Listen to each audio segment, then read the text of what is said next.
तुम्ही आम्हाला चिरडी घालू नका विनाकारण। आम्ही शब्दाना शब्द ऐकला मुख्यमंत्र्याचा आणि दोनही उपमुख्यमंत्र्याचा शब्दाचा सन्मान या मराठ्यांनी केला म्हणून तुम्हाला आतापासून 7 महिने वेळ दिला आम्ही। तुम्ही कशामुळे पत्र देत नाही त्या लोकांच्या नोंदी असून?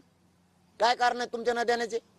दीड महिने झाले लोकांनी अर्ज केलेले, ह्या 54 लाख नोंदी मिळाल्यात हे लोकांना माहीतच नाहीत। आणखी काय करते तुमची यंत्रणा? गाव लेवलवर तुमची यंत्रणा आहे। मागच्या 15 दिवसात तुम्ही सगळ्या महसूलच्या कर्मचाऱ्याला सुट्ट्या रद्द केल्यात, मराठ्यांचे प्रमाणपत्र रद्द करण्यासाठी दिल्यात का तुम्ही आमचे असणारे पुरावे लपवण्यासाठी त्यांना सुट्ट्या दिल्यात? दस्तऐवज कुठे आहे? कस काय सापडत नाही? जळाला कस काय? हैदराबादचा का नाही आणला? तुम्हाला गॅजेट घ्या म्हणलं, हैदराबादचं का नाही घेतलं? मुंबई गव्हर्नमेंटचं घ्या म्हणलं, का नाही घेत तुम्ही? सातारा संस्थांचं का घेत नाहीत तुम्ही? तुम्ही का पागल समजता मराठ्यांना?